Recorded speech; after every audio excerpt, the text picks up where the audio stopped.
Good morning, dear students. Welcome in online classes. तो dear students, आज मैं आपको यूनिट फर्स्ट वृद्धि और विकास के संप्रत्यय से एक टॉपिक कराने वाली हूँ, जिसका नाम है शिशु के विकास में सहायक कारक। यानी कि एक बच्चा जो होता है उसकी डेवलपमेंट में कौन कौन से ऐसे फैक्टर्स हैं, कौन कौन से ऐसे तत्व हैं, कारक हैं जो उसके विकास के लिए हेल्पफुल हैं। अंडरस्टैंड? तो पहला यहाँ पर हम लिखते हैं बेटे, शिशु के विकास में सहायक तत्व। तो पहला तत्व क्या होगा? पहला तत्व आता है हमारे पास आनुवांशिकी। क्या आता है बेटे? आनुवांशिकी। आनुवांशिकी का मतलब हेरिडिटी। आनुवांशिकी। सेकंड इसके अंदर आता है जन्म से पूर्व की अवस्था। सेकंड क्या आता है? जन्म से पूर्व की अवस्था। थर्ड आता है पोषण। क्या आता है? पोषण। फोर्थ आता है उत्तम स्वास्थ्य। फोर्थ क्या आता है? शुद्ध वातावरण। लिख लीजिए, शुद्ध पर्यावरण।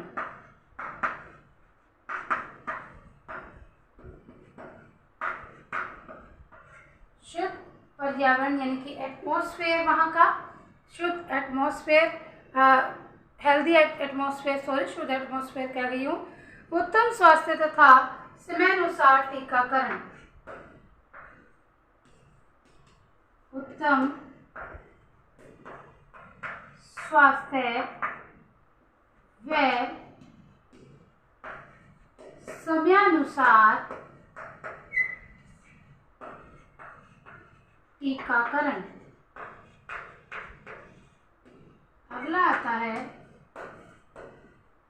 उचित वातावरण। एक था पर्यावरण, एक है वातावरण। अगला हमारे पास आता है बुद्धि। फर्स्ट आनुवांशिकी, सेकंड जन्म से पूर्व की अवस्था, थर्ड पोषण, फोर्थ शुद्ध पर्यावरण, फिफ्थ उत्तम स्वास्थ्य, सिक्स्थ उचित वातावरण एंड सेवंथ बुद्धि। ये जितने भी आपके पास हैं, ये सारे तत्व एक बालक के विकास में सहायक माने जाते हैं। डियर स्टूडेंट्स, सबसे पहले हम डिस्कस करते हैं हेरिडिटी। It means आनुवांशिकी। कहते हैं कि एक जो बेबी होता है उसके अंदर जो शील गुण है, अच्छे गुण हैं, या उसकी जो सीमाएं हैं, जो बुराइयां हैं, वो उसको उसके पेरेंट्स से मिलती है। क्यों? क्योंकि आप लोगों को पता है कि एक बेबी एक फादर और मदर की सहायता से ही नया जीव बनता है, और उस जीव के अंदर माता और पिता दोनों के ही क्या पाए जाते हैं? गुण पाए जाते हैं। ये एक पैतृक होता है, पितृक इसको हम बोलते हैं, पितृक। जो उसको उसके वंश से प्राप्त होते हैं वो गुण उस बच्चे के अंदर आते हैं। हेरिडिटी भी, आनुवांशिकी भी कहीं ना कहीं एक बालक के डेवलपमेंट, एक शिशु के डेवलपमेंट के लिए क्या होती है? हेल्पफुल होती है। जैसे फॉर एग्जाम्पल, एक माता एक बच्चे के, किसी के पेरेंट्स हाइट में लंबे हैं, तो नेचुरल सी बात है, अगर कोई बच्चा लंबा होता है तो हम कहते हैं कि अपने मम्मी पे गया है, अपने फादर पे इसकी हाइट गई। जिसकी ग्रोथ, जिसकी डेवलपमेंट जो हाइट में छोटा है, तो कहेंगे कि इसकी मम्मा भी तो छोटी है। ऐसे ही बहुत सारे गुण, जैसे बच्चे के अंदर नृत्य के गुण, गायकी के गुण, अन्य कलात्मक गुण, ये सभी किससे मिलते हैं? उसको हेरिडिटी यानी कि अपने पैतृक से मिलते हैं, अपने वंशजों से मिलते हैं। अंडरस्टैंड? तो हेरिडिटी भी कहीं ना कहीं एक चाइल्ड की डेवलपमेंट के लिए उसके लिए हेल्पफुल फैक्टर है। सेकंड हमारे पास आता है जन्म से पूर्व की अवस्था। अब इसमें भी कहते हैं कि एक बच्चे का विकास क्या करते हैं, एक बच्चे का विकास उसके उत्तम स्वास्थ्य, सही टीकाकरण, उत्तम भोजन, इन सभी की सहायता से ही उसे प्राप्त होता है। कहते हैं कि गर्भाधारण के समय ही माँ के स्वास्थ्य, गर्भाधारण के दौरान उसका पोषण, उसकी मानसिक स्थिति, ये सभी भी इस बच्चे के विकास में अच्छे प्रकार से सहायक होती है। क्या कहते हैं कि जब बच्चा माँ के पेट में होता है तब भी माँ की कंडीशन कैसी है, उसका पोषण कैसा है, मतलब उसका खान पान कैसा है, वो सही समय पर टीकाकरण करवा रहे हैं या नहीं करवा रहे हैं, मदर का मानसिक स्तर कैसा है, अगर वो सभी चीज़ें ठीक है तो नेचुरल सी बात है कि एक बेबी का जो विकास है, वो भी डेवलपमेंट है, वो भी क्या होगी, अच्छी होगी। अब थर्ड हमारे पास आता है पोषण।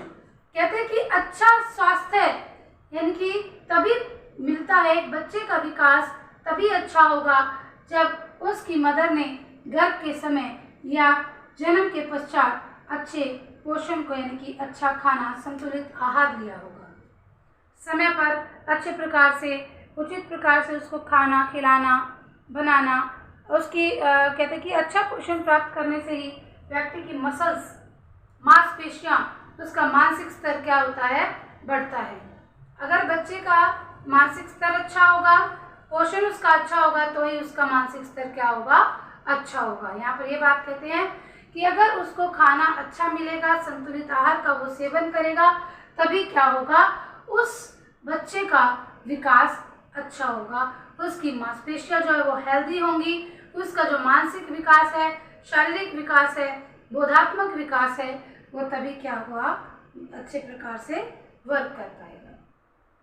अब हमारे पास आता है फोर्थ पॉइंट, शुद्ध पर्यावरण। अब शुद्ध पर्यावरण के अंदर क्या होता है, कहते हैं कि शुद्ध पर्यावरण भी, हेल्दी एटमॉस्फेयर भी एक चाइल्ड की डेवलपमेंट में बहुत ही हेल्पफुल फैक्टर होता है। क्यों? क्योंकि एक बच्चे को ऐसा स्थान होना चाहिए जहाँ पर अच्छे प्रकार से शुद्ध हवा आती हो, अच्छे प्रकार से प्रकाश का आवाजाही हो, यानी कि अच्छे प्रकार से वेंटिलेशन हो। ये आप लोगों ने देखा होगा अक्सर कि बंद कमरे में रहने वाले या घर के अंदर रहने वाले बच्चे के जो विकास होता है वो उन बच्चों की अपेक्षाकृत कम होता है जो खुले वातावरण में रहते हैं, अच्छे माहौल में रहते हैं, अच्छे पर्यावरण में जीते हैं, जहाँ पर वो शुद्ध हवा ले पाते हैं, जहाँ पर प्रदूषण नहीं होता, अच्छे प्रकार से प्रकाश का आवाजाही होती है। ये सभी चीज़ें एक बच्चे के विकास के लिए क्या होती है, हेल्पफुल होती हैं। नेक्स्ट आता है बेटा उत्तम स्वास्थ्य व समयानुसार टीकाकरण। अब कहते हैं उत्तम स्वास्थ्य कब होगा, जब व्यक्ति क्या करेगा, जैसे इसमें था माँ जन्म से पूर्व, ये पोषण है। उत्तम स्वास्थ्य व्यक्ति का तभी होगा जब वो समय पर अच्छे से अच्छा हेल्दी फूड खाएगा, अच्छा खाना खाएगा, संतुलित आहार लेगा, पौष्टिक आहार लेगा, तभी क्या होगा, एक बच्चे का स्वास्थ्य अच्छा होता है। वह समय के अनुसार एक बालक के लिए, जैसे कहते हैं 3 महीने का इंजेक्शन लगना है, 6 महीने का लगना है, 1 ईयर का लगना है।